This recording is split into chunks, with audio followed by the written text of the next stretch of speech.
ఎవరికైనా కూడా ప్రెగ్నెన్సీ అనేది జీవితంలో ఒక చాలా ముఖ్యమైనది. టఫెస్ట్ పేషెంట్ కానీ పరిస్థితులు ఎప్పుడన్నా ఫేస్ చేశారా? ఏంటంటే ఒకసారి నేను క్యాంప్కి వెళ్ళాను రూరల్ ఏరియాలో. Wife 25 years, husband around 30 years ఉండే. వాళ్ళకి మ్యారేజ్ అయ్యి 7 years అవుతుంది. పిల్లలు కాలేదు అంటే అమ్మాయిదే తప్పు అన్నట్టు ఉంటుంది. ఎగ్ కౌంట్ బాగానే ఉంది, ట్యూబ్ టెస్ట్ కూడా చేస్తారు, అది కూడా బాగుంది. అబ్బాయిది కూడా సెమెన్ టెస్ట్ కూడా బాగానే ఉంది. లాస్ట్ ఆప్షన్ మీరే అని చెప్పేసారు. ఎందుకంటే వాళ్ళకి వాళ్ళ అత్తమ్మ వాళ్ళ నుంచి అంత ప్రెషర్ ఉంది. ఇంకొక సంవత్సరం కాకపోతే నీకు విడాకులు ఇచ్చేసి ఇంకో పెళ్లి చేస్తాను అని అంటుండే. వాళ్ళ అమ్మ పాపం నాకు ఉన్నది ఇది ఒక్కటే అనుకుంటే పొలం అది కూడా తాకట్టు పెట్టి తీసుకొచ్చింది. మనం ఐవీఎఫ్ లో ఏంటంటే ఇంజెక్షన్స్ ఇచ్చేసి ఎన్ని ఎగ్స్ ఉంటే అన్ని ఎగ్స్ తీయడానికి ఒక ఫాలికల్ ని చాలా వాష్ చేసి ఏ చేసినా గానీ ఒక్క ఎగ్ కూడా రాలేదు. ఆమె ఇట్లా మత్తు దిగుతుంటే కూడా మేడం నాకు ఎన్ని ఎగ్స్ వచ్చాయని అడుగుతుండే. అసలు వాళ్ళు సఫర్ అవుతారు. అది సక్సెస్ కాలేదంటే మీ సక్రమంగా ట్రీట్మెంట్ ఇవ్వలేదని ఒక అపవాదం వస్తుంది. మీరు ఇంకా మనీ గురించి వేరే కండిషన్స్ గురించి ఆలోచించకండి, ఒక 2 నెలలు టైం ఇవ్వండి, నేను ఏమైంది ఏంటి అని నేను చూసి చెప్తాను అని అన్నాను. నెక్స్ట్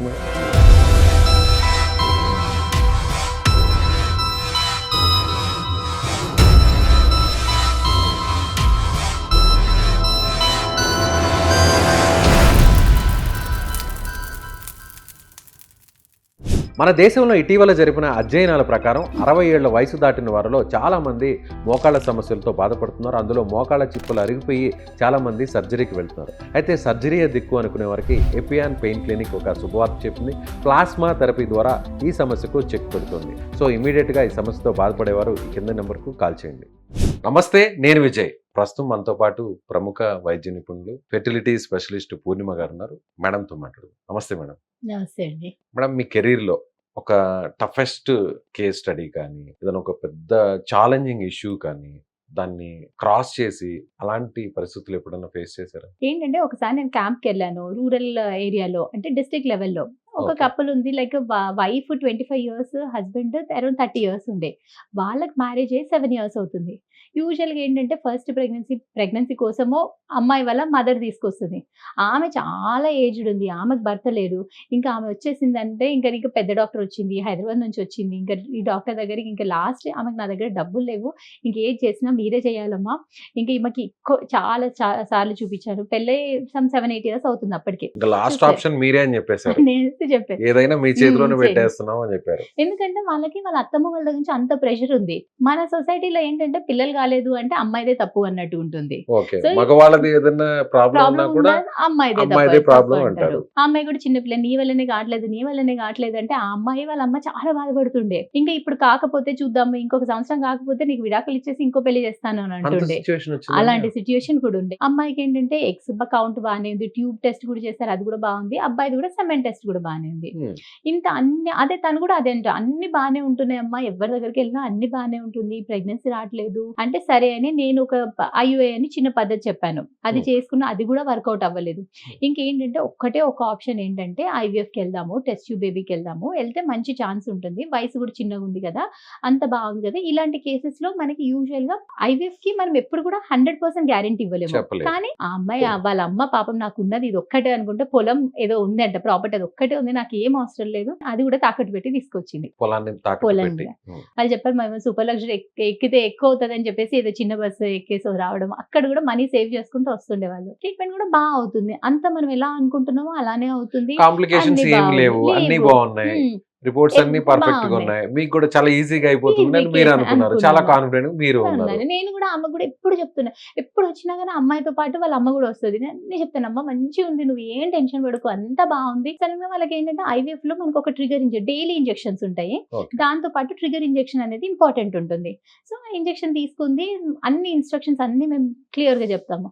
సడన్ గా మనకి పికప్ చేసిన రోజు, పికప్ అంటే ఎగ్స్ బయటకు తీసే రోజు చూస్తే ఫాలికల్స్ అన్ని బాగున్నాయి, చూసి ఒక్క ఎగ్ కూడా రాలేదు. మెయిన్ ఎగ్స్ ఉంటేనే అక్కడ మీరు అది IVF అనేది సక్సెస్ చేయడానికి ఉంటుంది. మన IVF లో మెయిన్ కాన్సెప్ట్ ఏంటంటే ఆడవాళ్ళకి మంత్ కి ఒకటే ఎగ్ రిలీజ్ అవుతుంది, ఒకటే అవుతుంది నార్మల్ గా అయితే. మనం IVF లో ఏంటంటే ఇంజెక్షన్స్ ఇచ్చేసి ఎన్ని ఎగ్స్ ఉంటే అన్ని ఎగ్స్ తీయడానికి చేస్తాము. ఎగ్స్ బయటకు తీసేసి ఒక్కొక్క ఎగ్ ని ఒక్కొక్క స్పర్మ్ ని పట్టుకొని ఇంజెక్ట్ చేసి ఎంబ్రియోస్ బయట తయారు చేస్తాము. ఓకే. అది ఐవీఎఫ్ పద్ధతి. చూసరికి ఎగ్స్ చూసి ఎంతసేపు తీసినా గానీ ఒక్కొక్క ఫాలికల్ ని చాలా వాష్ చేసి ఏది చేసినా గానీ ఒక్క ఎగ్ కూడా రాలేదు. నేనైతే ఇంక లిటరల్లీ షాక్ అయిపోయిన. ఆ టైంలో నాకేం చేయాలి? ఒక సైడ్ చేశాను, యూరిన్ టెస్ట్ చేశాను, చేసినాక కూడా మళ్ళీ చేశాను. ఇంకా అసలు వేరే ఆప్షన్ కూడా లేదు. ఇంకో సైడ్ అన్నా బాగా వస్తుందంటే ఎట్లా చేసినా మొత్తం చేసేసరికి ఉండే. ఆమెకి ఇట్లా మత్తు దిగుతుంటే కూడా మేడం నాకు ఎన్ని ఎగ్స్ వచ్చాయని అడుగుతుండే. మీకేం చెప్పాలో అర్థం చెప్పాలో అర్థం కావట్లేదు. ఏం లేదమ్మా మంచిగా అయిపోయింది నువ్వు పడుకో అని అప్పటి మట్టుకు చెప్పాను. అసలు వచ్చాక నాకు బయటకు వచ్చాక నాకు అరగంట సేపు నేను రూమ్ లోనే ఉన్నాను. సిస్టర్‌ని డోర్ క్లోజ్ చేయమన్నాను. ఎవరిని పంపించొద్దని అన్నాను. నేను ముందు అందరికి ఒక మాట చెప్తాను. కానీ ఇంత ఫర్మ్‌గా చెప్పను. కొంతమంది యాంటిసిపేటెడ్ ఉంటది. ఛాన్స్ తక్కువ ఉన్న వాళ్ళకి బానే చెప్పేస్తాను. 50-50 అనొచ్చు, 60-40 అనొచ్చు. ఉన్న అనొచ్చు. రేషియన్ ప్రకారం అక్కడున్న చెప్తాను. వాళ్ళకున్న ఇష్యూస్ బట్టి మీరు చెప్తుంటారు.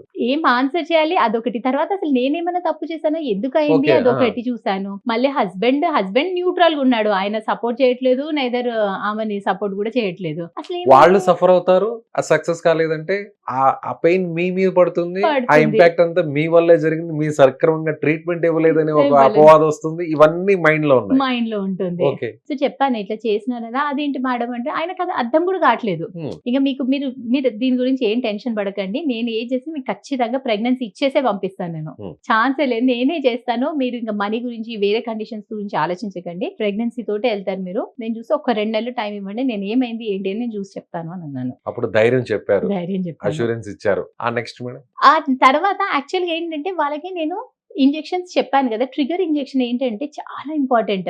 వాళ్ళు ఆ ట్రిగ్గర్ ఇంజెక్షన్ మిస్ చేశారు. తర్వాత నేను హిస్టరీ ఫోన్ చేసి అన్ని ఓకే. కనుక్కున్నాక ఆ ట్రిగ్గర్ ఇంజెక్షన్ అనేది ఆ రోజు ఏంటంటే వాళ్ళ ఫ్యామిలీ మెంబర్స్ కి ఏదో ఇష్యూ అయిందో, ఏదో యాక్సిడెంట్ అయిందో ఏదో చెప్పారు. అందుకని మేము చెప్పిన టైంకి ఇంజెక్షన్ తీసుకోలేదు. తర్వాత మళ్ళీ పిలిచి ఎక్స్ప్లెయిన్ చేసి కౌన్సిల్ చేసి తర్వాత ఇంకోటి ఇంకా లాస్ట్ కి మళ్ళీ పిలిపించి ఇంకో సైకిల్ చేశాను. సైకిల్ చేసి మళ్ళీ పేషెంట్ కి దగ్గర ఉండేసి ఇంకా లాస్ట్ 2-3 డేస్ ఇంకా పెట్టేసుకున్నాను. మీరు ఇంకా ఊరికి వెళ్ళేది లేదు, ఇక్కడే మీ ఉండండి అని దగ్గర చెప్పేసి అలాగే అడ్డు పెట్టేసుకున్నారు. సిస్టర్ ని పంపించి డైలీ ఇంజెక్షన్స్ ఇప్పించాను.